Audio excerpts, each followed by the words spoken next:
travel time chit chat, folks.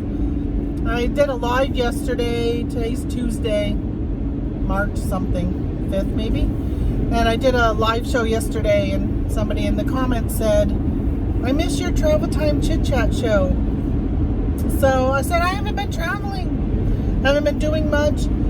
I did go to Watertown, New York last week, but I had my mother-in-law with me. And today I decided to run to Plattsburgh and actually talk to my sister, my one sister, my brother, and my other sister, all the way to Plattsburgh. They called me. I'm like, what is up? All three siblings are calling me, which I really appreciate. I talk to my mom every day. For those who don't know, haven't been following my channel, my mom passed away recently.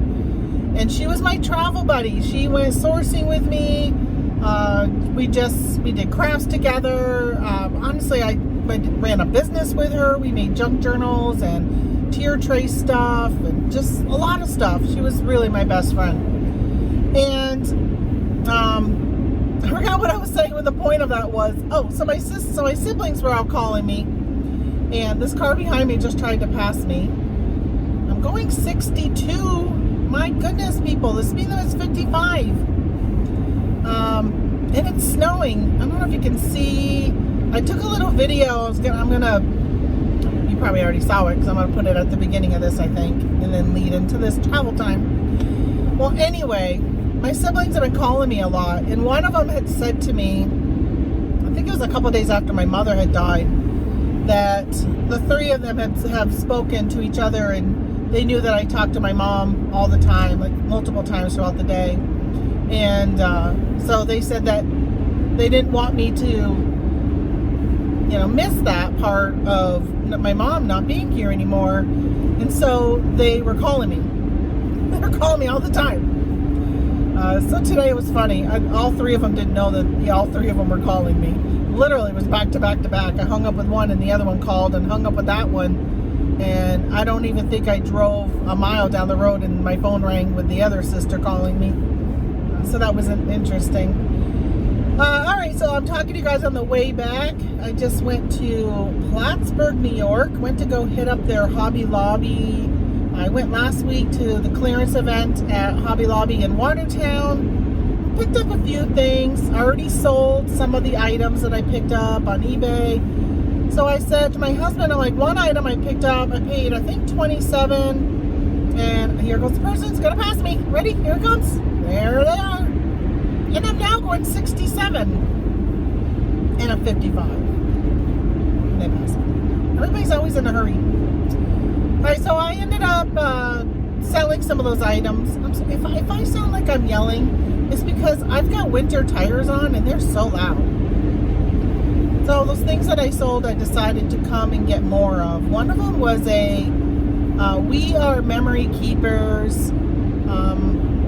It's like a multi-tool thing. It does, like, it scores paper. It's a paper trimmer. It's got a paper punch. It's got all these different things. It's like all these things in one. And they sell for $55. That's what I listed mine for, $55, and it sold $55.99. And they both sold, and I just listed them on Sunday. So that was a quick sell. And now I'm like, maybe I should have put more of them. I said sell. It was a good sale. I always get, like, when I'm listening to people and they say sell, how many sales did you have? No, it's how many sales did you have? So I literally just did what I complained about and said the word sell instead of sale. Oh my gosh, that's funny. That is funny, because I am like the grammar police at times. And when I'm reading stuff or listening to stuff, I'm like, you said that wrong. Or the people who post on, like, Facebook, and they write a whole paragraph and there's no punctuations, no periods, no commas, no nothing. And you know what I've learned in the last year? I guess that you're not supposed to put 2 spaces after a period anymore when you start another sentence. It's okay to only put 1 space, which is really weird, which I did the other day because I was leaving a comment. Where was the comment? I was leaving a comment somewhere and I could only put so many so many characters. So I went back and erased it. Oh, I know what it was. It was on Etsy. In the About Me section of Etsy, you can only put, hold on. I gotta go over the center line. There's a UPS guy there. So you can only put so many characters, and I wanted to update one of my Etsy stores is Two Birds Designs, and it's a store that Mom and I had together that we sold stuff, and I wanted to just put an update that, unfortunately we lost one of our birds, and but I'm still selling her stuff, and I just wanted to update that. And so I was putting that up, but you can only put so many characters. And as I went back and I deleted part of it, and then I ended up still needing to delete more. So I took away the one of the spaces after your period, because I remember reading that's okay to do. I don't know, it just seems weird.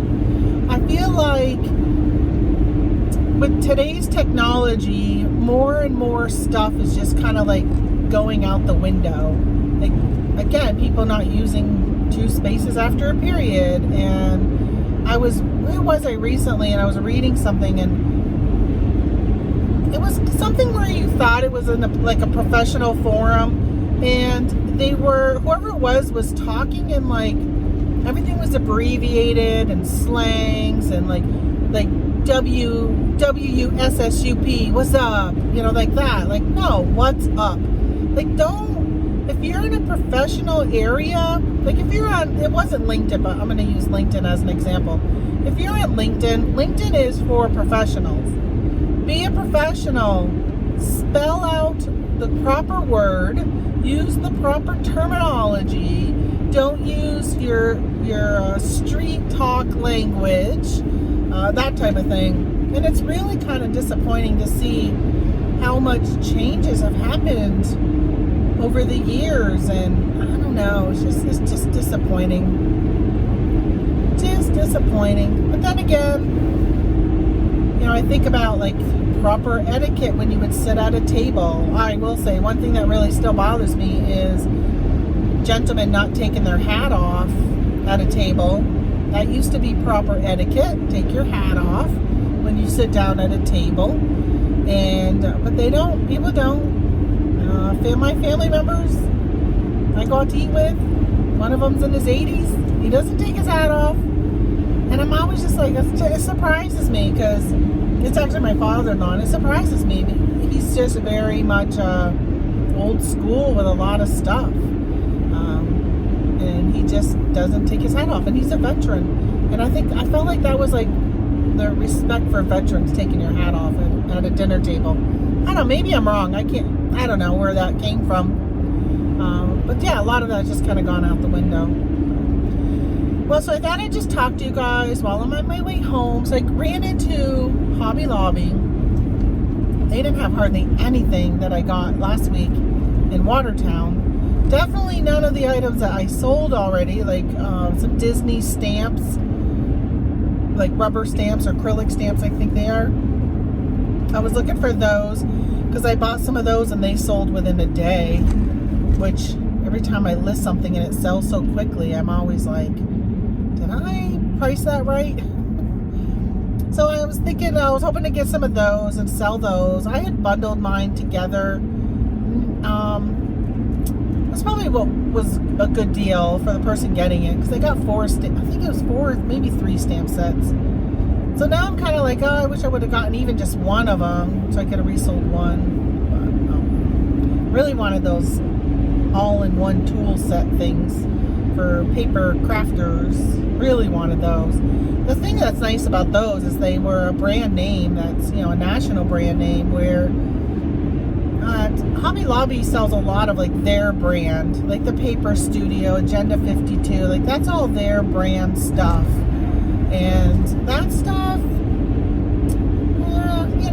hit or miss on that stuff selling. I feel like it doesn't have as much of a nationally recognized name as other stuff. Like they got Happy Planner stuff there, which y'all know I love my planners.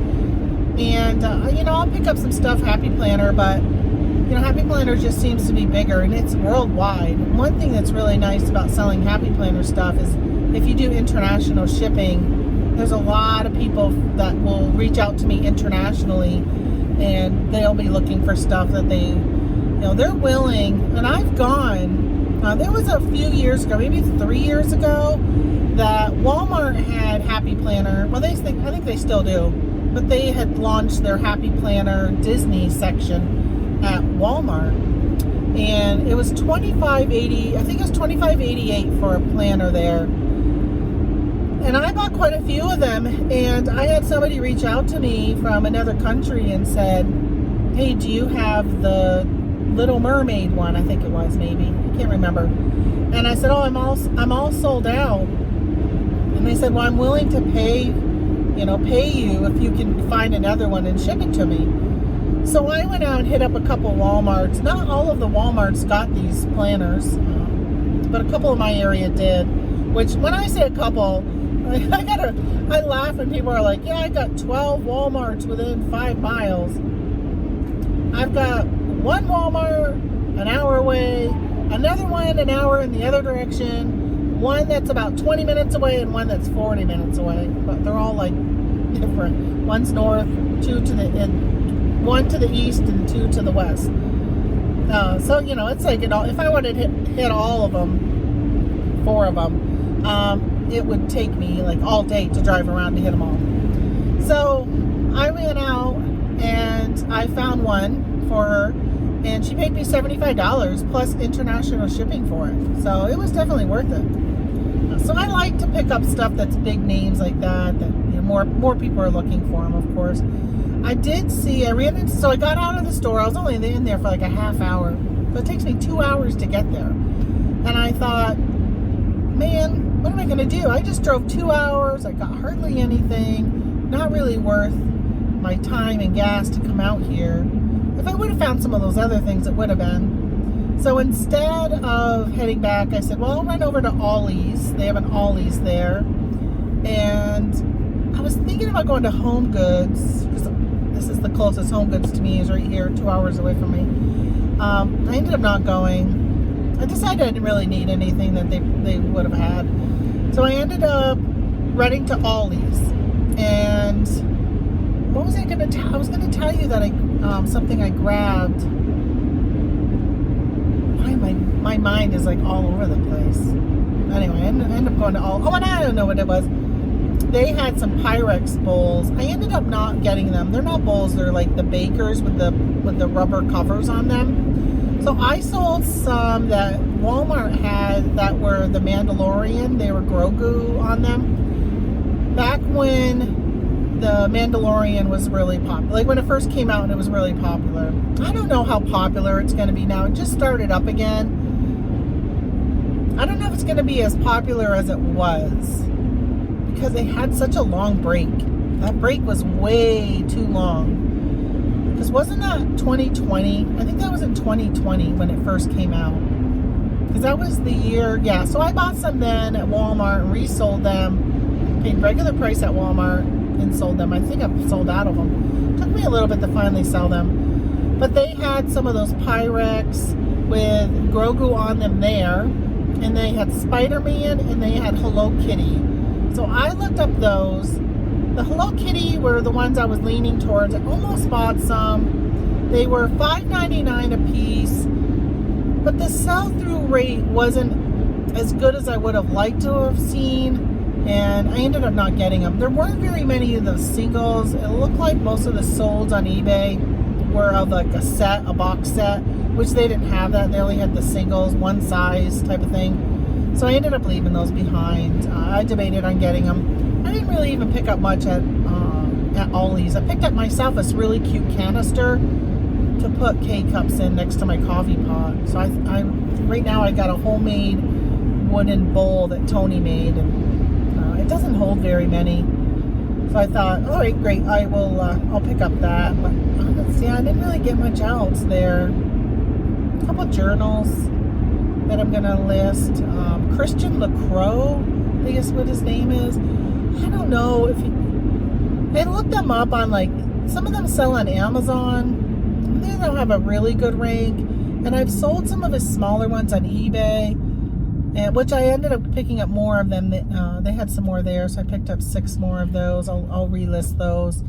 But the other ones, they just weren't really that good. Even on eBay, Amazon, they weren't that good. But I did pick up a few. This is the thing. I like finding things that are easy to list, easy to ship, right? Easy to photograph, that type of stuff. Just so I have something I can list and keep my store active and fresh and all that kind of stuff. Plus, I love journals, and I love my planners. So I'm going to, cross-post that to my Shopify store and redbarnplanning.com in case somebody wants to check it out. If you're looking for a planner, I did drop a link yesterday. I almost never promote myself anywhere. And I was listening to the Bearded Picker. He had a show Sunday night. And Scott was talking about these top tips of top things that executives do, CEOs do of companies. And one of them was they set goals and they write their goals down. And so I was listening along and I thought, you know what? If somebody really wants to do that, I'm selling planners and I'm selling notebooks and journals and all this kind of stuff. And some of them have some really good habit tracking and that kind of stuff that you can use for helping track your goals. A lot of people use them for drinking water, but you don't have to use it for water. It can be, I want to list 10 items a day, and so you can check off the habit tracker showing that you did that 10 items every time you do 10 items, you check it off. So I posted a comment. I've been trying to be really good at commenting on people's videos because I know it helps the algorithm. And there's times when I don't catch somebody's live and I'm watching a pre-recorded, and I've been trying to be really, really good at hitting the thumbs up, which, hey, if you've made it 17 minutes into this video, hit that thumbs up. As well as leaving a comment, because again, I know it helps the algorithm. So if I can be engaging, anytime you engage your audience, get them to engage, it helps that channel. And if I'm following a channel and I watch videos regularly, I think it's just really important that you support them. And it's free. It's free to hit the thumbs up. It's free to leave a comment. Not just that, but when you leave a comment, especially if you're not somebody who's in my lives and chatting with me all the time, it's just nice to know who's popping in and watching my videos. So yeah, so I did that. So I left a comment. I've been leaving comments, but this time around I left a comment related to goal setting and said if anybody is looking for a planner or a journal to help them with their goal setting, that I have some for sale. So I promoted myself. I noticed that he didn't have his comments turned on, so I think he has to approve them all. We'll see if he approves it. I would 100% understand if he did not approve it. Although I consider him a friend and everything. No offense would ever be taken. So Scott, if you're listening, no offense taken if you choose not to approve it, because sometimes you start letting one website be posted and then you end up with 1,000 people trying to post their website. So I completely understand that. But if you are in the market for something like that and you want to jump and try starting a process of setting goals and planning your day and planning your business, hey, check me out. And even better, if you go to my website, redbarnplanning.com, which will bring you to my Shopify store. If you go there, even though I didn't get a chance to follow up, because if he approves that comment, I wanted to follow up with a reply saying, if you use the coupon code Bearded Picker, you will save an additional, I think it's 10%. I think it's 10%. So if you use Bearded Picker, you can save 10%. So there's a coupon code for you. Even if you didn't get there from watching this video. Anyway, it's just a way for me to pass on a discount to you guys. I should set one up for just my viewers, for anybody who's watching me. Maybe give you even a little bit more than what I put down for the Bearded Picker.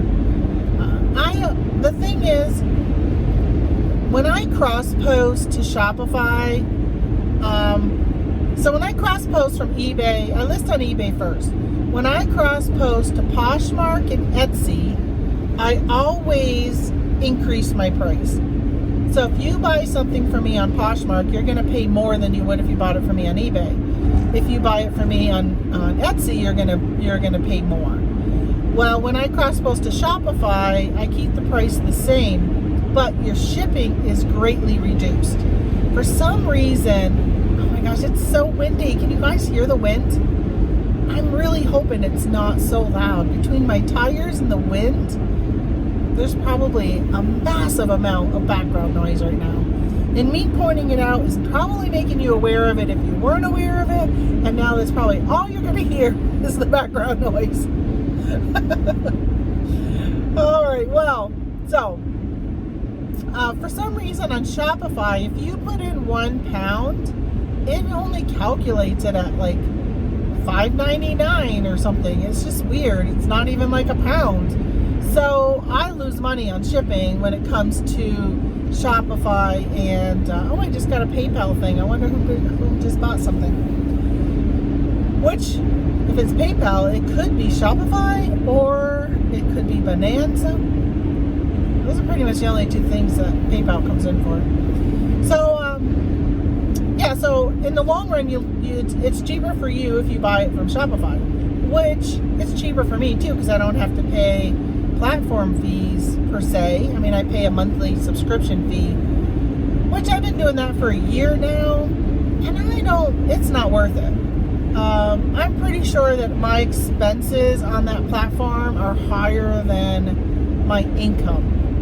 I told myself I was going to give myself a year to do it, and after, it was about December, it was a year, and I said, all right, do I want to renew, do I want to keep going, or do I want to take down my website? And I decided I'm just going to keep going with it.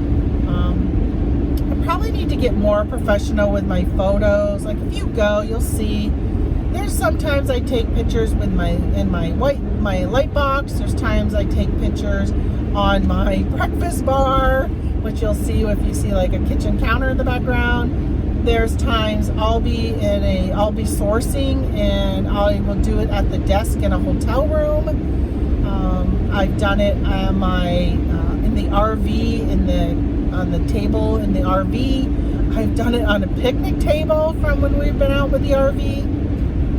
Because I don't have a light box that I bring with me when we're traveling, which I should probably think about that. If I could find a way to make a foldable light box that when I needed to take pictures, I could just open it up. And I should look into that. See if I can find something.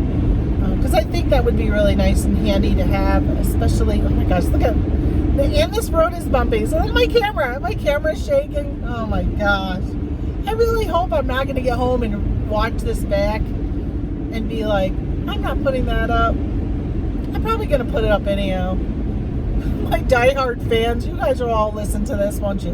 With this wind, the tires, the bumps. You'll listen. And I'll appreciate you guys even more so that you are listening to me through all this background noise that might be there. I was watching a YouTuber yesterday, a Dollar General penny one. Every now and then I'll watch those just to kind of see if there's any good Dollar General pennies going on this week. And I was watching the Krista coupons. My heart goes out to her. I haven't watched her lately. She swears a lot. And she swore right at the beginning, and she's like, listen, we're all adults here. There's no kids going out penny shopping. We're all adults, and yes, I swear. She had a great attitude yesterday. It was definitely my bucket of F it is full. That's one of my favorite sayings. I don't normally swear on this. Because although it's adults watching, you might have your children in the car, you might have them in the room with you. So I am aware of that. So I know there's not some 6-year-old watching me, listening to my travel time chit chat on their own, but they might be in the room. So I try not to do that. But so unfortunately, she lost her mother recently. I tried to find within her channel, like when that happened. because she hasn't been putting out any videos since Valentine's Day, and she had said that she just needed to take a break and some time to herself. Her mom had passed away, and so I left a comment. I lost my mom too, and she said her mom was her best friend, and it's been very hard for her. And I'm like, lady, I'm right there with you. I am struggling every day. But so she definitely had an attitude of, I don't care if you don't like my swearing.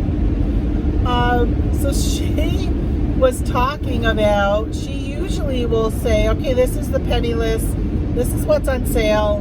Here's a photo, right? So there's this week is mostly medicine. So let's say there's a thing of vitamins on sale, and she would show you, this is what the vitamins look like. She was just like, listen, y'all, you all need to learn how to do this yourself. If I'm ever not around, or anyone else, like, it shouldn't take me showing you exactly what it is. I'm going to provide you with the name and the UPC. Go to the Dollar General app. This is how you copy. This is how you paste. And you can see for yourself what that bottle looks like. You don't always need me to provide you with a photo. And it was like, and she kept telling them, we're all adults here. We're all adults. You could tell her, just her attitude. Honestly, I really enjoyed watching her yesterday, because she definitely had that grow up, put your big girl panties on and stop making me do everything for you. Which, of course, I'm sure she makes a good penny. She's got a lot of followers and a lot of views all the time. So, I mean, honestly, in the long run, she does need them to go and watch and have her photos there of the products, because that's, I'm sure, what is helping her pay her bills. But yeah, but if you're off for a week, listen, figure out how to do it yourself. It's really not that difficult. If she's providing you with a list of what the penny items are, and for those of you who are like, what are you talking about, Tamara? What do you mean penny items? So if you have been living under a rock for the last how many years? I don't even know. I've known about it for, I don't know, at least probably 5 years. Dollar General every week will put, it's usually on Tuesdays, they will put stuff on, it's what they call the penny items. And the Dollar General corporate office sends a list to all the stores and says, hey, these are all the items we're not carrying anymore. And a lot of times they've been on sale. So like your seasonal stuff, let's say it's, let's say it's summertime, and summer's now ended and we're going into fall, and they're going to clearance all the stuff that they would use for like swimming pools. And they will put it on clearance, 50% off all their swimming pool accessories. You can get your arm floaties and your goggles and all that kind of stuff. They'll put that on clearance at 50% off, and then they'll go to like 75, and then 80 and 90, and next thing you know, it goes to a penny after 90% off. Well, there's times when some stores either don't really put it on sale, they don't put the signs up so people don't know. Things are, right now there's cheese balls, and sometimes you can find like a case of them on the top shelf that somebody didn't realize was there. So you can get cheese balls right now, big containers of them for a penny. That in pretzels. So they'll put this stuff on sale, and then after the 90% off, they're like, okay, now you're gonna pull everything from the shelf. It didn't sell at 90% off. We're gonna box it all up, and sometimes it doesn't even go through that. It goes from regular price rate to a penny. And so they say, all right, box it up, and I think most of the time they send it back to the corporate offers or something like that. Well, as y'all know, most Dollar Generals only have 1 or 2 employees on at a time. It's sometimes only the one. My local one only seems to ever have 1 employee on at a time. And because sometimes I'm ready to check out, and she's outdoors having her cigarette, and I gotta wait for her to get done to come back in. There's nobody else in the store. So sometimes they're just too busy. Like, they don't have time to go and pull those items that they get notified that, hey, go pull those containers of cheese balls and pretzels off from the shelves. So they don't get a chance to do that. So it makes it so you can show up on any time after they go down to a penny. So Tuesday morning they go to a penny, and you can show up at the store and get items for a penny. If you watch any of the penny shopping videos, they all tell you not to talk about penny shopping, not to alert the staff that you're buying pennies. They'll scan it, it'll come up as a penny, and most of the time they don't care. But I like to just go to the self-checkout and do it there if I have a bunch of pennies. And if it's an expired item, like the food is expired, they are not obligated to sell that to you. But if it does scan at a penny, they can't say, oh, we were supposed to pull this and we didn't, we can't sell that to you. No. If it scans and it scans a penny and they missed it, they have to sell it to you for a penny unless it's expired. So yeah, so just so you know that. But just know that if you only grab one of something and it rings up as a penny, sometimes they will be like, oops, we missed those, and they'll go and grab the rest of them right away off the shelf. Look at this car. This car's heading right at me. Get over. Passing somebody. So everybody's in a hurry today. And it is snowing. Snowing like, like slow down snowing. Although I am going still 60 and in 55. The guy behind me was right on my butt, but he's backed up now. Yeah, so that's what I watched yesterday. Listened to her. What was I doing? I think I started watching her downstairs and brought her upstairs with me. So it was after I got done my live. I put her on and was listening. So I ended up doing that. Finished some taxes. I did my father-in-law's taxes for him. Well, my father and mother-in-law did their taxes. Today I'm hoping maybe to start inputting my stuff into my taxes. I actually went into Inventory Lab, which I use Inventory Lab for my accounting. And I have to manually put stuff in, but I love how it pulls everything from Amazon. And I just don't do enough from Amazon anymore to keep really paying for it. So I knew once I got done my taxes this year, I'm gonna cancel that. Oh, I got a text from my daughter. I have to watch it, listen to it later. So I ended up printing that yesterday. Well, I went to like my other income and my other expenses, exported that out and printed that. And I want to just double check to make sure that I see like 12 entries for each Etsy and 12 entries for eBay for other income. Just make sure I didn't miss a month. I didn't miss even though I'm pretty sure I put everything in, I want to make sure it's not human error where I went to put 2022 and by mistake I put 2021 or 2023 or something like that, so it doesn't even show up.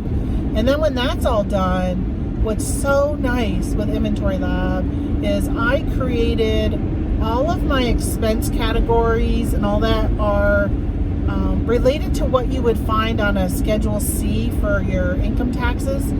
So I can go in there and pull up my profit and loss statement for the year, print that, and in the very last column, it'll have it totaled up for the whole year with all of those different categories.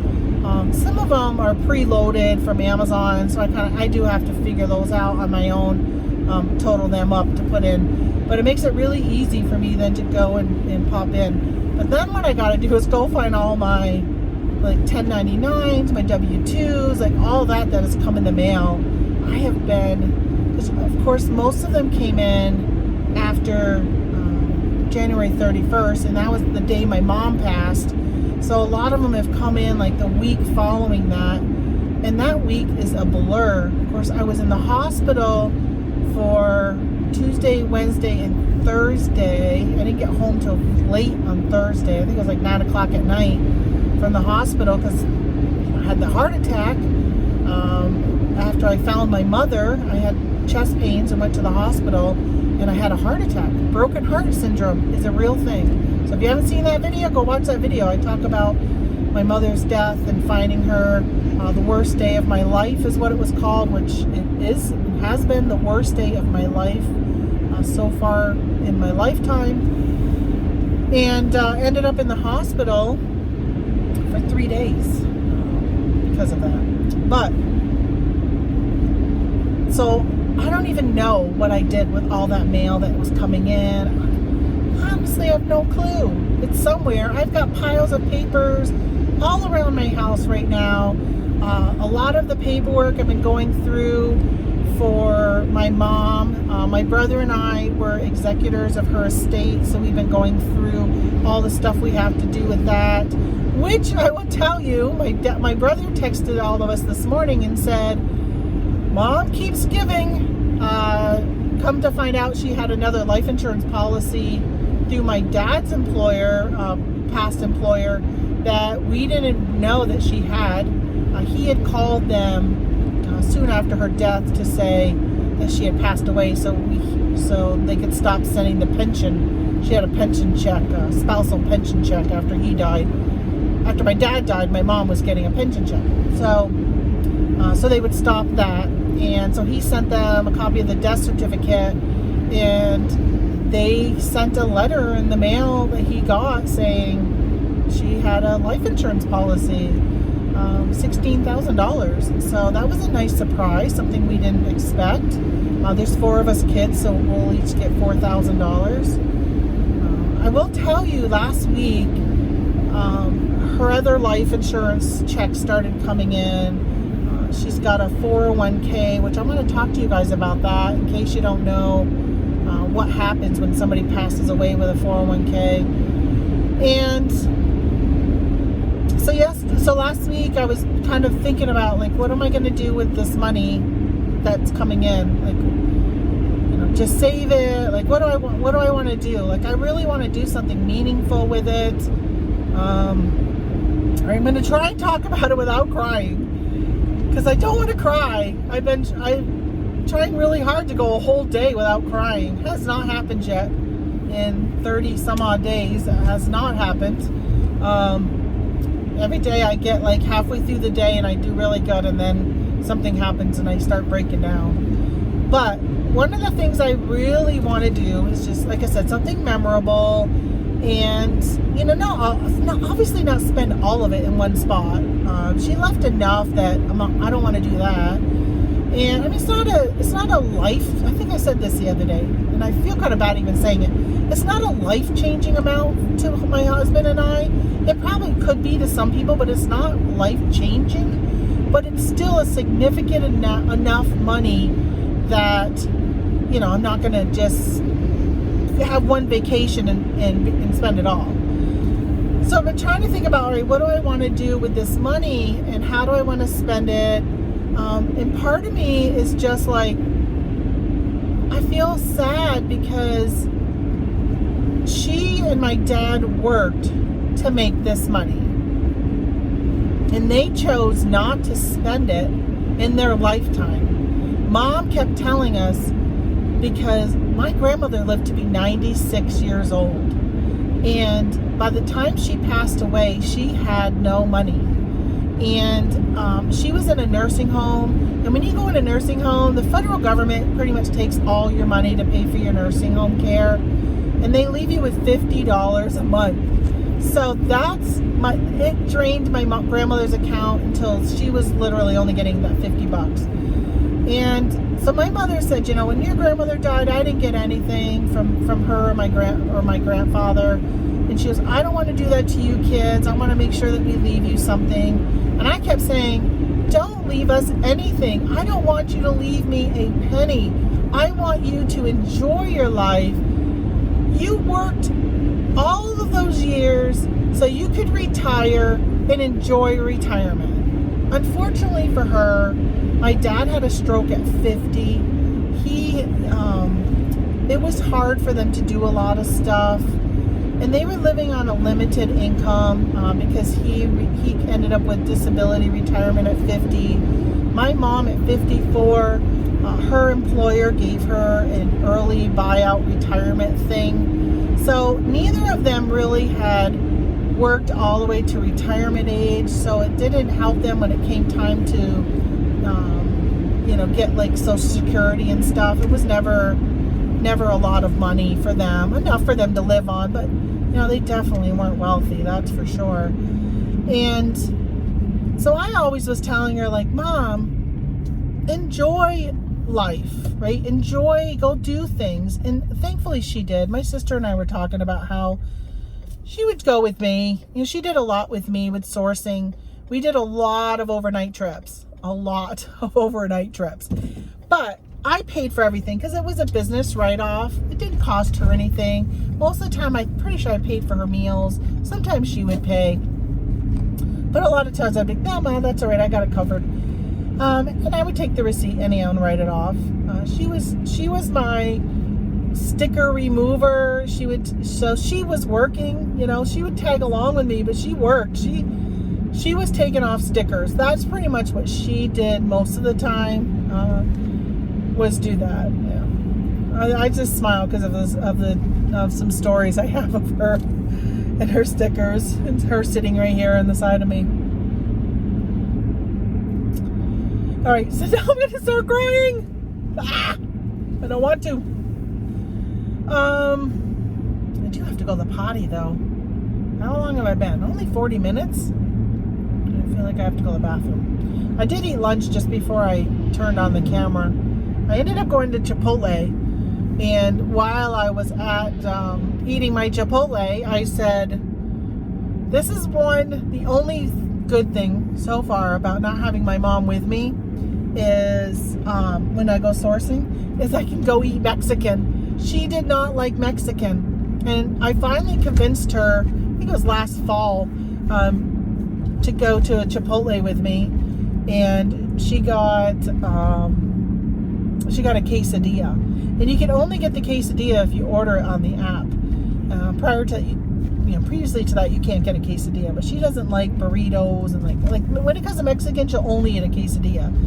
So I went and got her a quesadilla. She ended up not really liking it, and I'm like, all right, well, there goes my Chipotle chance of eating at Chipotle. And so I just find it funny because I got to eat Chipotle today and talk to her while I was eating it. But now I forgot what I was talking about. See, I get squirreled into so many different things. I was talking about traveling. Yeah, now I can't remember what I was talking about. I always forget. I squirrel off into another direction, and then I forget what it was to come back to it. So if I remember, I'll finish it. But I did want to tell you guys though about spending her inheritance. Yeah, so I've been trying to think about like what do I want to do, and my sister and I were talking. One of my sisters and I were talking today about how we both really want to. I'm going to spend probably a good amount of it on memory making things. So like she wants to take a vacation with just her daughter, and then another one with just her son, and then her husband, her daughter's husband, and her son are all going to Iceland this summer.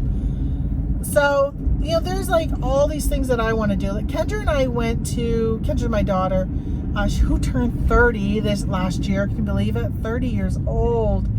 Oh, I feel so old. We went to California her senior year. She graduated in June, and I think it was in that June that we went to California for a week. It was an amazing vacation. Just really good. Great memories. I know I keep talking about that book, Die with Zero. If you guys haven't watched that video I did on here about it, you should watch it. Go listen to the book. There is a YouTube where you can listen to the whole audiobook for free. Great book. It really talks about how the younger you are to make those memories, because you get a lifetime, you get a longer lifetime of your life of reliving and sharing the stories of those memories.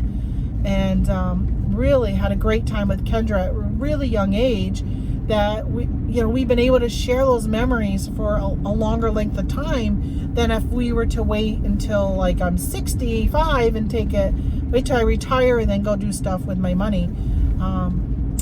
I think it's so important that you sprinkle some of those moments into your life now, so you have the ability to share those memories a longer time.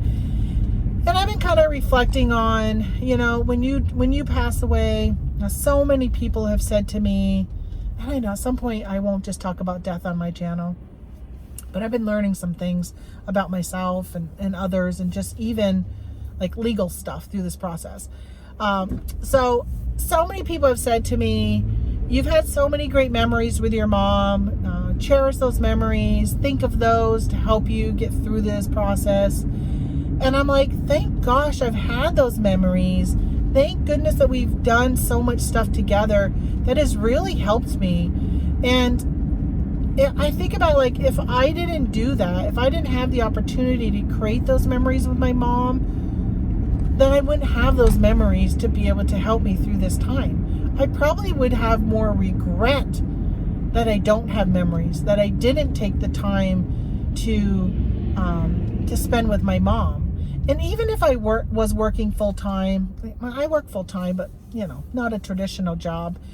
Luckily, I was able to bring her to my job. But even if I didn't, and I worked a traditional full-time job, like, just taking that time on the weekends or in the summer, if they don't live near you, just going to visit them for the holidays, or taking a week off in the summer, or a 4-day week or something, or weekend or something like that, just to be able to build those memories and have them, I think is so important. So that's one of the things I'm really looking to do with some of that money.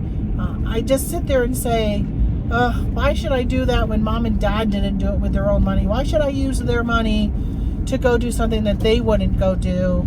But thankfully, a lot of it they did do. It's just I wish I would have done it more often, because I would have preferred to had no inheritance and have them have spent it and enjoyed it. But of course, they didn't know how long they were going to live, and you can't. If you don't know when you're going to pass away, then how do you know how much money you need until you die? You don't want to be left with no money. You don't want to be like my grandmother and make it to 96, which, I'm happy that she made it to 96. But you don't want to be 96 years old and end up with nothing. So you got to find a good balance between that. But all right, I'm going to run in and go to the potty. Like, I needed to tell you guys that, right? But when I come back, y'all remind me, which you won't, because you'll be reminding me after I've uploaded this. But I want to talk to you guys about inheriting a 401k. So, and I need to get more drink. See where I'm at? I'm at the Mickey D's here because it's $1 for a soda. And I am addicted to my Diet Coke from McDonald's. All right, I'll be right back. Wow, wasn't that a fast bathroom break? All right. I still have about an hour to get home.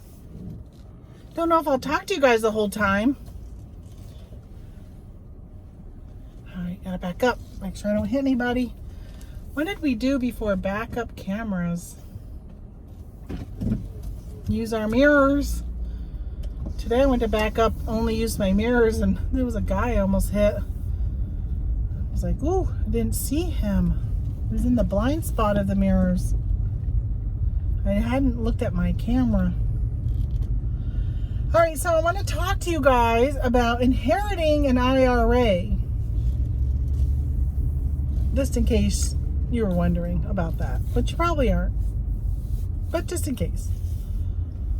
Lessons learned from a daughter losing a mother.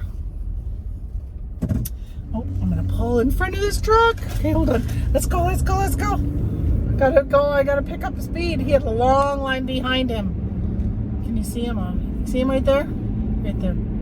It's like a dump truck. I just cut him off. Now you get to see my driving habits. Sometimes I go too slow and people are passing me. I'm not going slow though. I'm going up over the speed limit and people are still passing me. But, alright, so my mom had an IRA. So she had a 401k with her employer. And when you leave your employment, which I learned because I had to do it with mine, I had to roll mine over into a IRA. So a 401k, for those who don't know what that is, it's a retirement account that you can put money into tax-free. So a lot of employers, a lot of good employers will have a 401k, and a lot of them will match you like up to 2%. So if you put in 2% of your salary, they will match it. So let's say 2%, I'm just going to be easy. Let's say it's $50 a pay period is 2%. And please don't say that's low or that's high. I don't know. I just threw out a number. So $50, and then your employer would put in $50. So that's $100 that would go into your retirement every pay period. To me, that's like a 2% raise. So if you are not at least putting in the 2% that an employer is matching, then you should at least put that in. So that's what I was telling my son works for somebody who does that. And I said, you should definitely put in, I'm going to turn here. I'm going to go a different way home today. Why not? Why not be different? So there's two roads that parallel each other. And this other way, you don't have as many towns you go through, so you don't have to slow down as often. So I'm going to go up this way. Normally I would have turned before now, but I wanted to go to McDonald's and get a soda and go to the potty. Okay, so I told him, I'm like, whatever you do, at least put in the percentage that your employer matches. Because why not? And I said, as you get older, because he was single, was 21 maybe? 21 or 22 when he started that job. And I said, put in that, actually, I told him to put in more. I think he's doing 15%. I said, if you can afford it, do as much as you can. Like, do as much as you really think you can. Because as you get older and you get married and you get a family, then you can lower it down. I said, but don't ever go below the matching of that 2%. But up until then, if you can afford putting 15% in there, put in 15%. I don't even know. I think that might be what he's putting in. I'm not sure. There are limits to how much you can put in.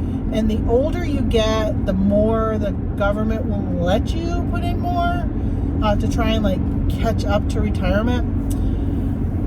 So as far as I know, I think he's still at that really high percent, which bravo to him. Bravo to him that he's saving at such a young age, because he's 28 now. That'll definitely pay off in the long run. And I said, yeah, as you get older, drop it down. If you need more money per paycheck in your pocket, then drop it down so you get more money. But if you don't need the money, put it in there. It's harder to touch it because you have to take like a hardship loan. There's penalties. There's all this stuff. So whatever. So my mom had a 401k, and she rolled it over to an IRA that she had at a well-known company. And so we reached out to them. My brother, actually, I was there when he called on speakerphone and said, hey, just wanted to let you know that Linda Robinson passed away, which he was really sad to hear because he's worked with my mom for many years. And, well, for like 20 some odd years, 25 years or so, maybe a little bit more than that. And said, so he said, okay, well, number one, which we knew this, but he reiterated it. When it comes to life insurance, I'm going to tell you, I'm sure there might be more, but this is with us and what we've dealt with.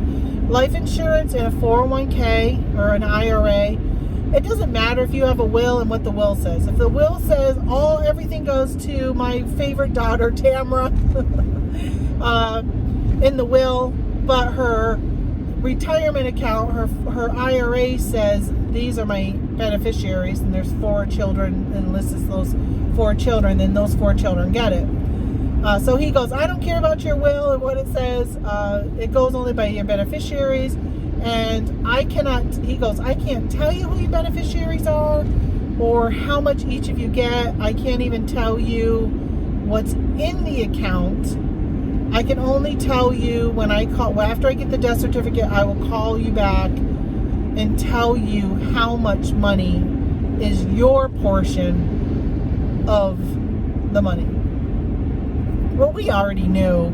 she'd left it equally to all 4 of us and stuff, which, you know, would make sense if for some reason a parent left somebody out of the will, or not out of the will, but out of the beneficiaries. And this is why it's so important, if you have beneficiaries and you need to make updates to it. So if for some reason you left money to maybe you had 2 children at the time and you put your beneficiaries down as your 2 children, and now you have a 3rd child, and you should make sure you go in and update your beneficiaries so that 3rd child will get something, because if something happened to you, that 3rd child would end up with nothing.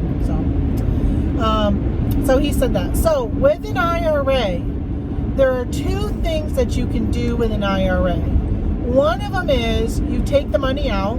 So I get 1/4 of whatever she had in there, and I'm just gonna throw a random number out, but just to make it easy, because I don't want to do math on YouTube.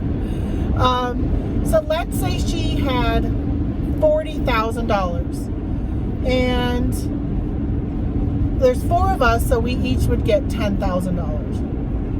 So I have the choice of getting $10,000 withdrawn and paying taxes. So they will withhold taxes, and let's just say 20%. I don't even know. I don't know tax stuff.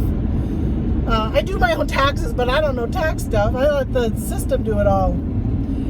So let's say 20%. So they would withhold 20%, and I would get $8,000.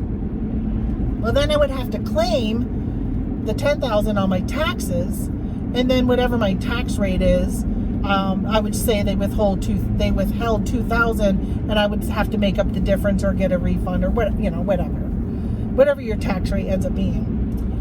So that's number 1. Number 2 is I can roll it over and keep it into an IRA, but they call it an inherited IRA.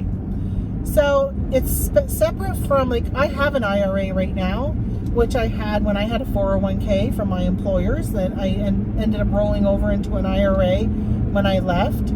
And that money's just been sitting there making money for me. Although last year it didn't make any money for me. I lost money. And actually lost all the money I'd made like the prior 4 years. And so that money is sitting in an account. Now this money I cannot roll over into my current IRA. It has to be a separate IRA, and you can open it wherever you want. I chose to go with who I currently have my IRA with, but it's a separate account. And these are the rules. It changed in 2020. There are new rules for an inherited IRA. So if you had to deal with this in 2018, the rules are different than what I have to deal with now in 2023. Is the money that so let's say I took out that $10,000, or let's say I got $10,000. I didn't take it out. I'm going to roll it over to an inherited IRA. You have to take that money out within 10 years. So your IRA, your inherited IRA, within 10 years needs to be a 0 balance. Now you can choose to take it out $1,000 a year for the next 10 years. So I'd only have to pay taxes on $1,000 each year. I can choose, which I think is what my husband and I are going to do. So this past year, my sales were so low with my reselling. I did not do a lot of reselling last year. We did a lot of traveling. My tax that I have to tax, I'm sure I'm in a much better tax bracket this year than I've been in the last 5 years, just because my sales are so much lower. I do not pay my taxes every quarter like some people do, like you're kind of supposed to if you run a business. I don't do that. I just take a chance and I'll pay the penalty if need be. The penalty has not been that much that it's been worth it for me not to have to do that paperwork every quarter and submit that. Talk to your own tax accountant and what's best for you. I understand there's that penalty and whatever. I just do it. So you can decide that, in 5 years I'm going to take 5,000, or I'm going to leave it all there, and in 10 years I'll take all 10,000 out. So you can do it however you want. I am 54 years old, In 10 years, I'll be 64. Most likely my tax bracket will probably be different in 10 years. It may not be, because my husband's already retired. His income is not going to change except for going up with cost of living raises he gets from Social Security or whatever. So all that kind of stuff is really going to stay the same. So really the only variable is my self-employment income that makes the big difference. So I told my husband, we enjoyed last year. My sales were not that great. I mean, I still did, I don't even know. I'll have to come on and tell you guys. I think my sales were maybe 60,000 last year. Sales, not profit. So when you took away right now, I think my profit that I'm going to have to pay taxes on is only, I think it's only around $12,000, which is not a lot. But I will say that, I do take advantage of all tax breaks that I can get with my business, or at least all the ones I'm aware of that I can get with my business, and I write off everything. I use, like this mileage today, I will be writing this mileage off because this was a trip to Plattsburgh that was for my business. I write off all of those types of things that I can. I definitely take advantage of everything that's allowable for me to take on my taxes. So that profit is not much at all. It will most likely not bump us into another tax bracket. I'm pretty sure it won't. And so I told Tony, I said, because originally we were just going to take the money out. And I said, why don't we do this? Why don't we roll it over? Because the other thing is, there's no penalty for withdrawing from an inherited IRA. I think that's why they keep it separate. Because if I wanted to take out from my IRA right now that I had rolled over from my employer, and I've had an IRA since I was probably 21 or 22 when I started working full time for the utility company. I had a 401k. Oh, you know what? I think I took all that money out when I left that job, and I paid the penalty because financially we needed it for me to quit my job. I think I zeroed that out. So I don't know how long this has been around, but whatever it is. So that would understand why you can't mix them. So you can take that money out without paying a penalty, but you got to pay taxes on it, because the money going in, when my mom put the money into her 401k, I got to slow down here. I got some Amish, and you're right on a hill. You are in the most inappropriate spot for me to have to go around. Oh, no car comes up and over. I'm in Amish country. I live in Amish country. I don't know if you can see Amish. Can you see? Yeah, I don't think you can. I don't think you can see them. Yeah, so you can take it out without paying a penalty. You just got to pay your taxes. So I told Tony, I'm like, let's roll it all over into an inherited IRA, and then it gives us 10 years to figure out what to do with it. I said, if we find December 15th that my sales are still really low this year, because again, last year we enjoyed life. I really stepped back from reselling a lot, and that's why I got to start cutting back on some of the expenses I've been paying, like for Amazon, and I'm not even really doing Amazon. I think I got 7 items FBA right now at Amazon. And so I really got to do that, but that's another story. So I said, let's do that, and then if December 15th, December 20th, whatever it is, if we realize that, listen, my sales are crap this year, it's probably not going to affect us if we take that income, or take some of it, half of it, whatever. I said, we can then call up the company, Charles Schwab is who I use. We can call Charles and say, hey Charles, call my rep and say, you know what, we want to take out X dollars, all of it, like whatever it is. Now, the amount that I was using, the hypothetical of that 10,000, our amount is more than that, so I will have to decide if that will make a big difference in taxes. And maybe if I took it all out, it may make a difference. But if I don't need it, why take it out? Right? If I don't have specific reason to spend it, might as well just leave it there. Unless the stock market's still doing crap. But right now, the stock market's not doing that good. So now is the time when you really should have money there, because, I mean, it can always still go down, but it went down so much that most of the time, historically, when my money has gone down, it has bounced back and doubled.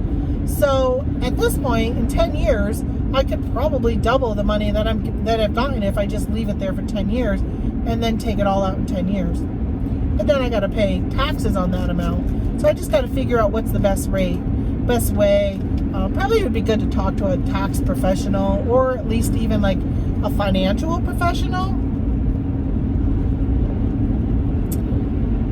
Oh my gosh. This stuff is like heaven in a glass. Oh, I love fountain Diet Coke from McDonald's. Who's with me? Who's with me? Who loves their McDonald's Diet Cokes? Oh my goodness gracious, it's so good. I used to have a friend, my best friend from high school, used to tell me she would stop on her way to work and pick up a soda from McDonald's, and I'd be like, what are you, crazy? Who goes to McDonald's just to get a soda? Especially back then when they weren't $1. But man, since they've been $1, Mom and I would always stop and get our $1.08, 8 cents for taxes, $1.08 sodas. And yeah, it's good. I love my soda. All right, so that's what we're doing. So that is something that is, I didn't know. I never even really thought about, hey, if you watch, we're going to go buy another Amish. You know, it's funny, before I lived in the area, we would come into town and I'd be like, oh, there's an Amish house. And we'd all be looking to see if we could see an Amish person. So funny. When we moved here, see here, ready? Here we go. Probably didn't see it, was my hand may have been there. But they're always friendly and they wave. They wave. I can't remember when they don't ever wave. Very, very friendly. They were just at Ollie's in the book section. There was an Amish book. The guy was standing next to that section. I was wondering if he picked up a book about himself. They must think that's kind of funny.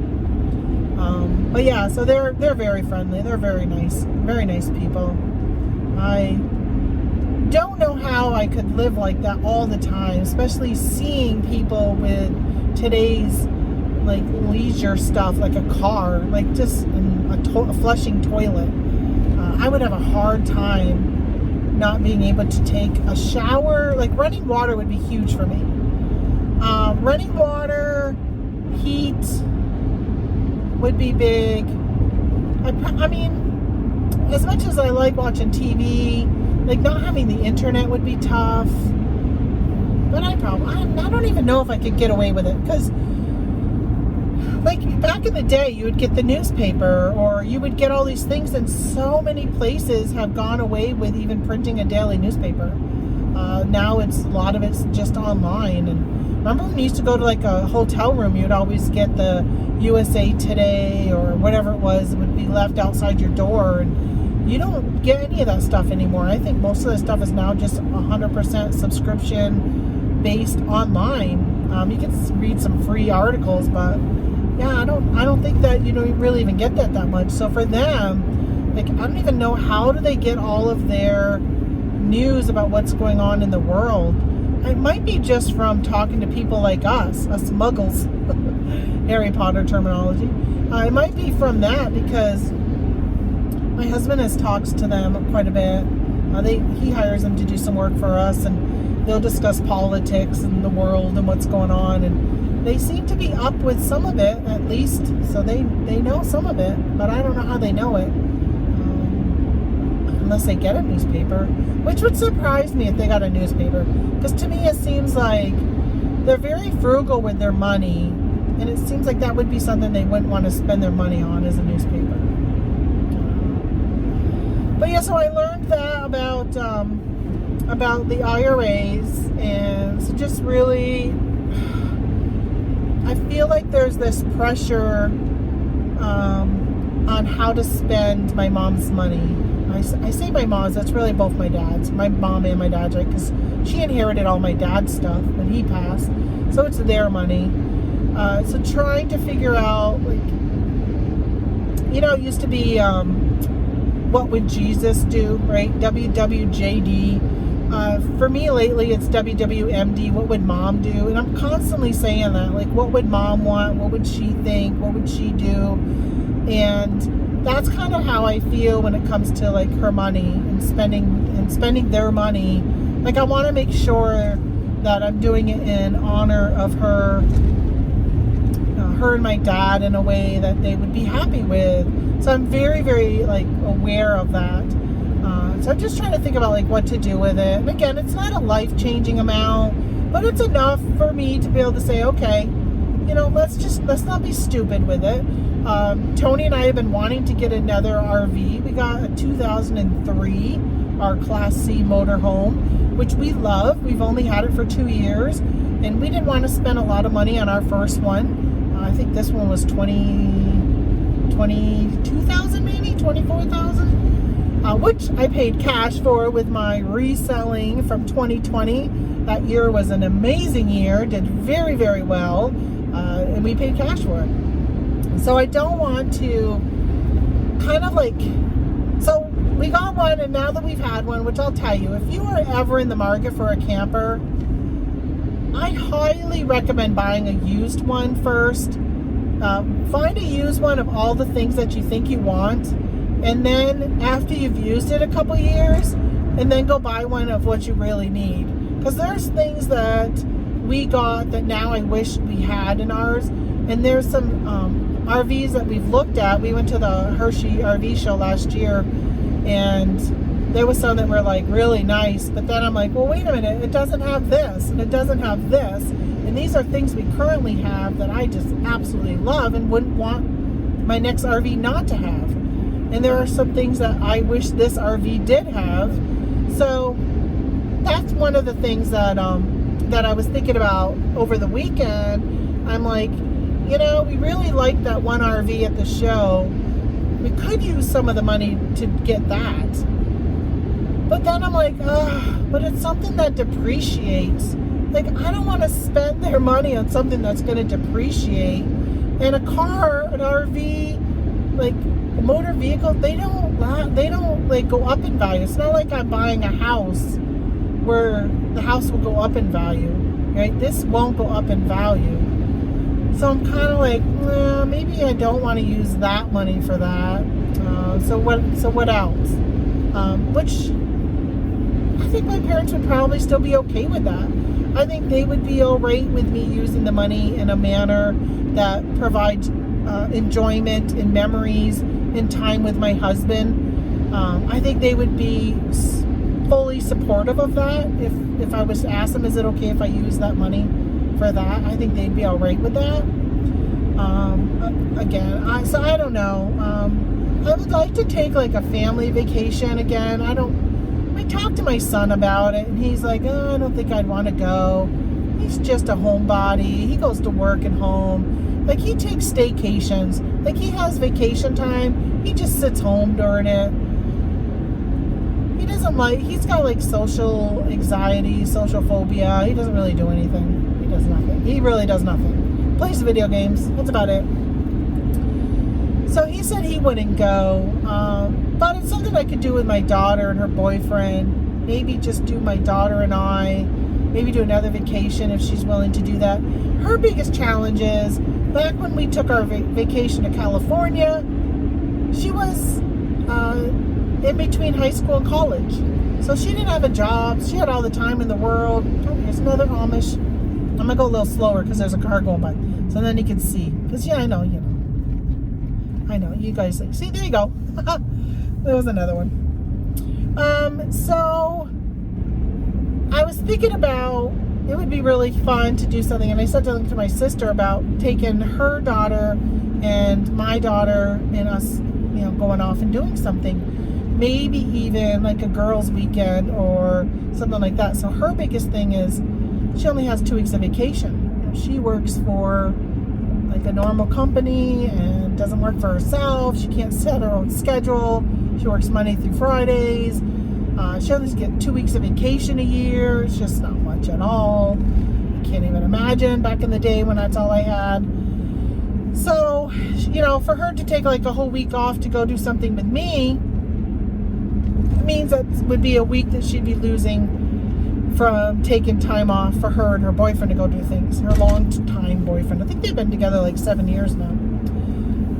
So, my sister was like, well, maybe just like a 4-day weekend. Maybe we can just go to like Maine or something like that for a weekend. And I thought that would be fun. Like, I'd be up for that. She goes, even like, we could go to New York City. We could go to Boston or something like that. Like, I'd be up for that. I would definitely be up for that. Let's build some of these smaller things. And I'm also thinking about like, what kind of money should I?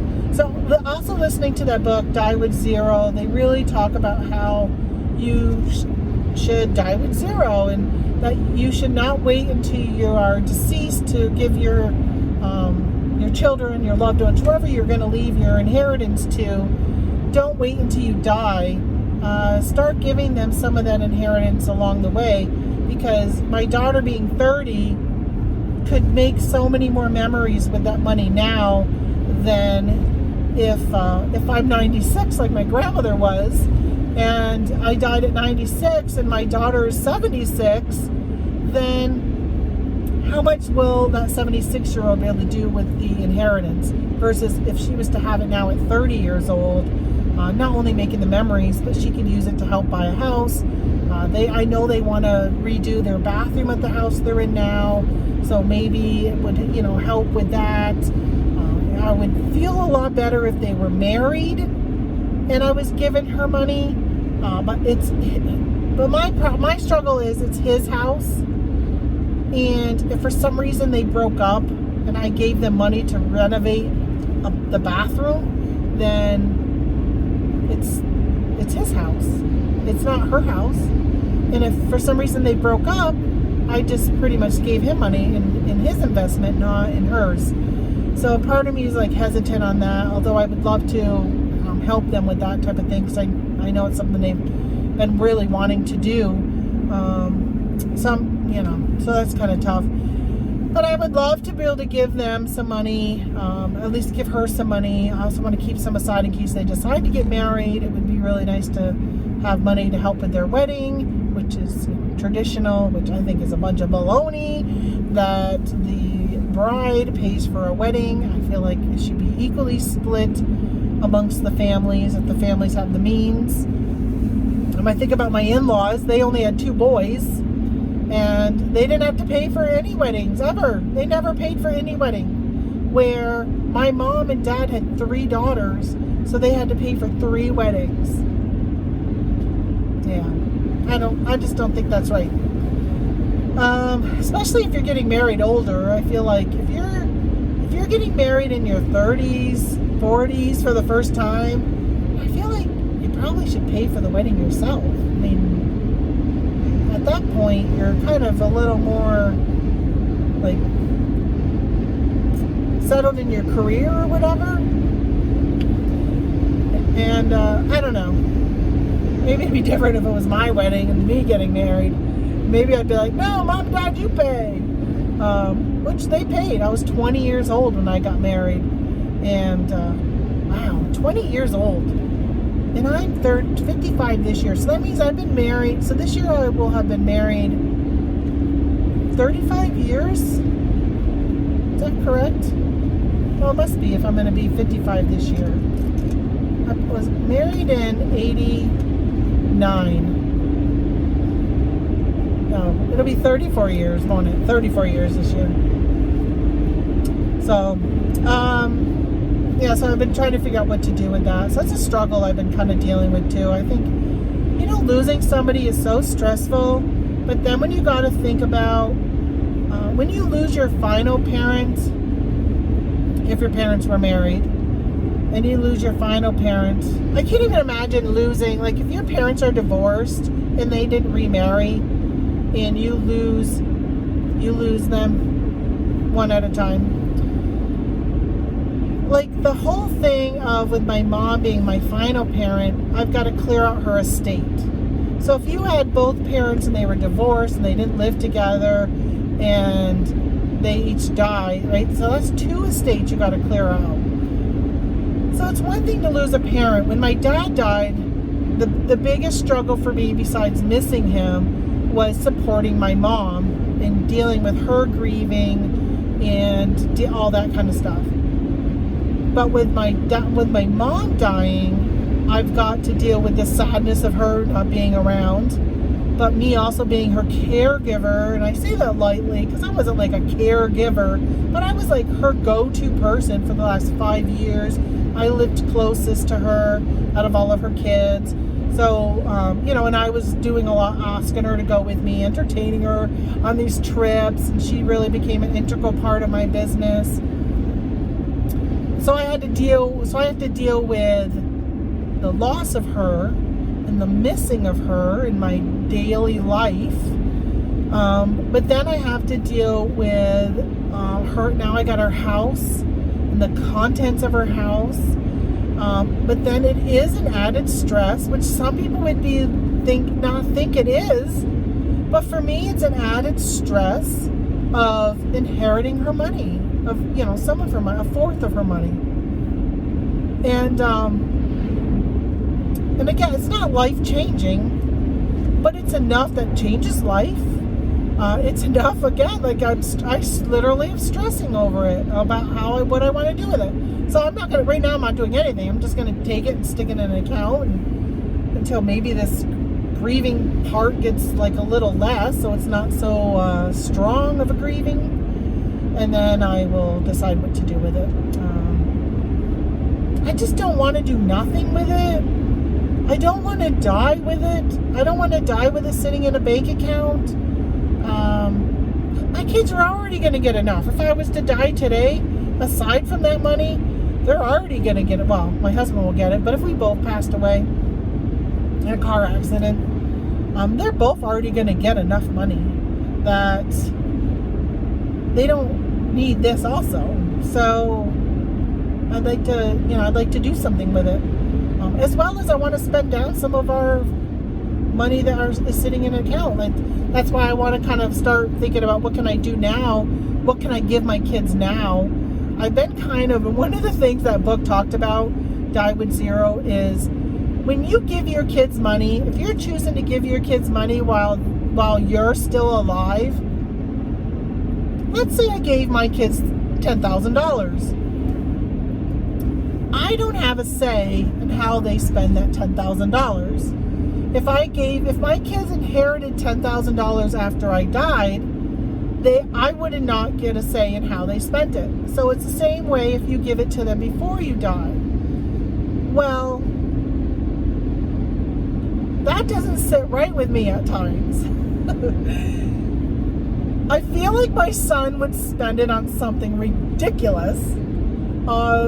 He wanted a $400 anime figurine for Christmas, and I'm like, no, I'll give you $400, and if you choose to spend it on that, then that's that. But I personally am not spending $400 on an anime figurine. And I feel like that's what he would do with the money I gave him. I mean, but then part of me is like, well, if that's what brings him joy, if that's where he feels he would rather spend his money than on, I keep telling him to go to like the anime convention in Montreal or the one in Boston. He's been to both of them before. I'm like, go back to those. I would be 100% behind paying for him and his roommate to go to one of those anime conventions. And I would be like, and here's even some money to spend. Here's $500, $1,000. Go spend. Go buy that $400 anime figurine at it. Because I feel like that involves memory making when you go to the anime convention. And you might see something funny might happen. Like there's going to be a story about the time we went to Boston and went to that anime convention versus just sitting in your apartment buying an anime figure. I mean, I don't know. I like the stories. I want to make stories. So this whole book talks about, you shouldn't be judging. You give them the money and it's up to them to do what they want with it. And so I've kind of been playing out some feelers, which was kind of weird. At Thanksgiving when we were having dinner, I actually said to my daughter, if you inherited $10,000 today, what would you do with it? Not knowing that this was even going to be, it was just like a topic of conversation. I don't even know how it came up, but it was kind of just like a topic of conversation. Because it is kind of interesting, right? If you won $10,000 in a scratch-off ticket, like you had $1 in your pocket, and you bought a scratch-off ticket, and you won, I think the Mega Millions or something was really high around Thanksgiving. And I think we may have been talking about that. And I said, if you got $10,000, what would you do with it? And I can't remember what she said. So I've been kind of feeling around, like, what would she do with it? Because if I was to give her money, I want to feel comfortable with what they're going to do with it. Otherwise, I'm going to go on another cruise. I've been thinking about renting like an Airbnb that's on a lake in Vermont, Lake Champlain. And my sister even said, why don't you rent one that's close to her work, and she can go to work, and then at night she can go to the Airbnb and spend the evening with you, and then go to work in the morning, and then be with you like on a weekends and stuff. And I thought that's actually a really good idea. I really like that idea. So it's something I'm gonna actually, when I get home, I think I'm gonna look that up to see, because I would love to do something like that. I wish that my son and daughter lived closer to one another, so I could do something like for them both to take advantage of. But the problem with my son is he works night shifts, and he only sleeps during the day. So even when he comes to visit us, I only get him for a few hours. He wakes up at like 6, and then I'm ready for bed at 9. I just try so hard to stay up till 11 or 12 when he's there visiting. Oh, there's some deer in the road. Hurry up, guys. Make sure there's no other ones coming. So I will, Mom and her baby. So I will, I'll try and stay up when he's visiting, but man, I have a hard time. It's so hard for me to stay up. I struggle to stay up that late. But yeah, so it's really weird because of his schedule and the way he sleeps.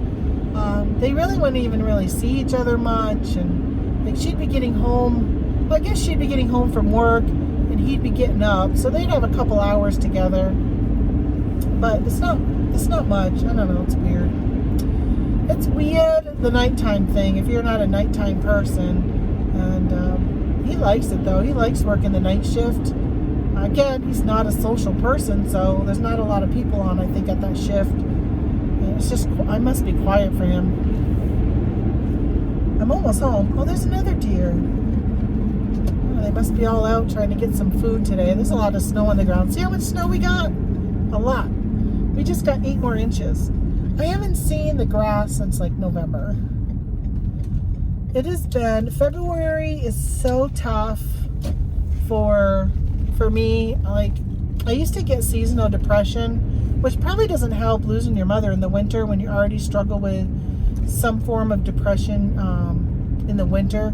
It's been probably about 10 years since I've been medicated for it, but I used to usually around November, I would get on some medication, November, December, and then I would stay on it until April, because I just get the seasonal. It would be so bad, just not enough sun, it's dark, it's like this all the time, cloudy, and all I see is this white, and it's cold, can't get outdoors as often. I'm not an outdoor sports person, even though last winter, my doctor told me they make coats.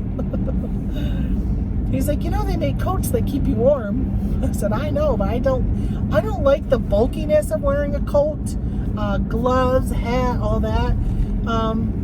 If I could just be barefoot and shorts and a t-shirt, shorts and a tank top, I'd be happy. Although I don't like the heat, so moving to a warmer climate would not be well for me. I don't like the heat. I don't like sweating. Ugh, I hate sweating. So I can't remember what I was just saying. Again, always forgetting. Oh was talking about the weather, wasn't I? The snow. Yeah, we just had a lot of snow. I really, like, February is always hard. There's a thing around here called cabin fever because you're tired of being inside. And, you know, March hits and it starts to warm up a little bit and you get a little excited for the warmth. It has not really warmed up here.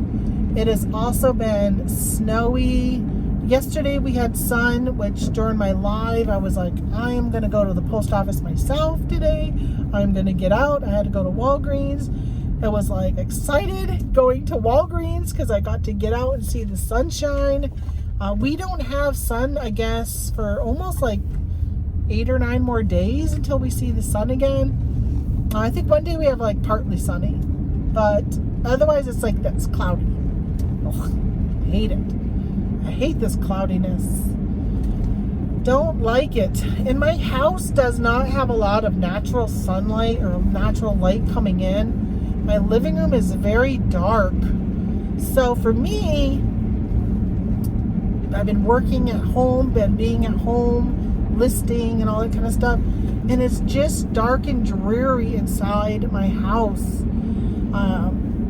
I've really been struggling. Like, one of the things that's been nice with my mom is we used to craft.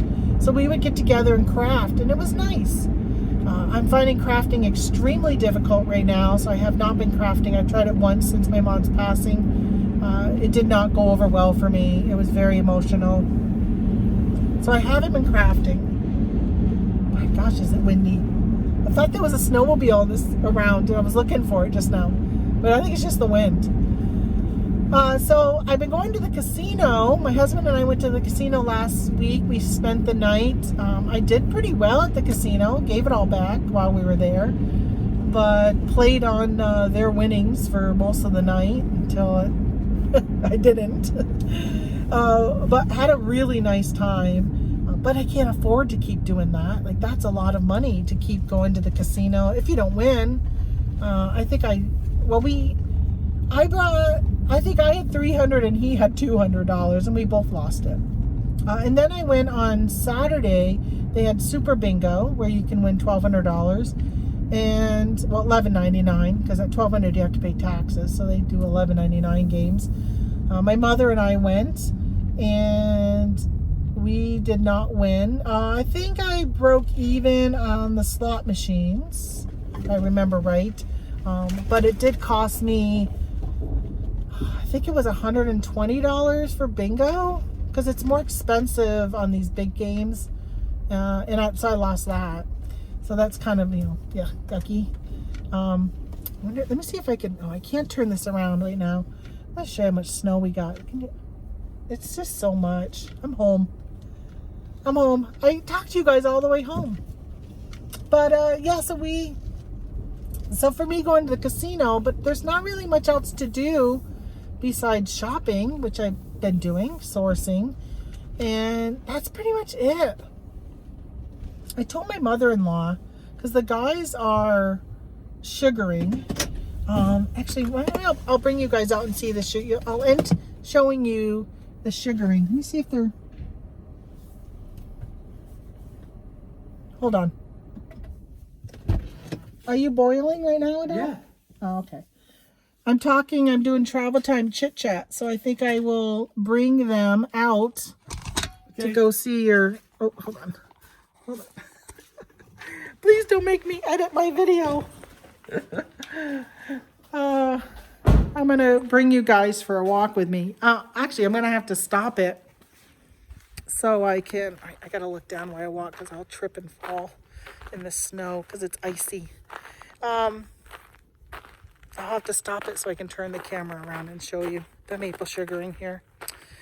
But yeah, so what do you guys think? What are some things to do if you're not an outdoor person, you live remotely where there's crap to do, and I just don't know what to do. So I told my mother-in-law, I said, they're sugaring, which you'll see my father-in-law here. He's out here with my husband. I said, they're sugaring, so we should go somewhere. So I've been thinking about doing a road trip with her and bringing her somewhere. I don't know where. Somewhere warm without snow. Okay, I'm going to stop you guys and turn you around. right, here we go. Here's the maple syrup, the evaporator that we got going on. It just finished boiling. Oh, okay. So he's going to put it into that bucket. And over here is where he then puts it into this thing to strain it, because there's stuff called sugar sand that's in syrup. For anybody who bought syrup from me last year, you may have noticed at the bottom of the jar, a lot of times you don't use the very last bit because there's this little bit of gritty stuff. It's called sugar sand. So our containers, and here you go. Did you take that from inside the house, my Tupperware? Yes. By the way, if you sell the big ones of those, they go for $50 on Etsy, especially if you got the cover with it. Or at least that's what I sell them for. My father-in-law. I'm doing a test. So these containers are, when he collects the sap, he puts them in those containers. As you can see, it says raw. And then he's got a thing called reverse osmosis, which are these blue things right here, and that white things.